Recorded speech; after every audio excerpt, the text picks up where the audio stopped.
परवरिश करती है। ऑफलाइन माँ की तरफ से मिलने वाला एक अनमोल तोहफा है। माँ की गोद बच्चों की तरबियत का गहवारा होती है। ऑफलाइन माँ मोबाइल का इस्तेमाल करना भी नहीं जानती।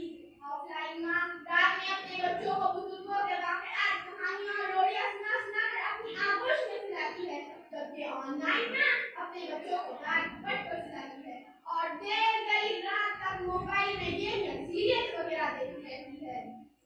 ऑफलाइन माँ घर में अपने हाथों से मोहब्बत और शफ़क़त से पकवान बनाती है, जबकि ऑनलाइन माँ मोबाइल से होटलों से खाना मंगवाती है।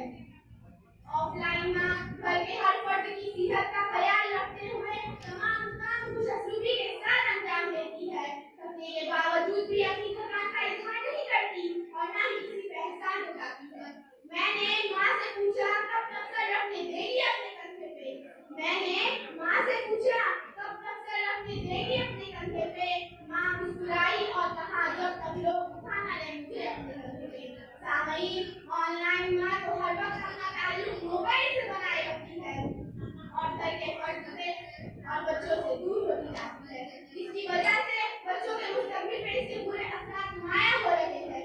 ऑफलाइन माँ से ऑनलाइन माँ का कोई मुकाबला नहीं। आखिर में सिर्फ इतना ही कहूँगी, ढूंढने से नहीं मिलती, मिल जाए तो किस्मत है। ढूंढने से नहीं मिलती,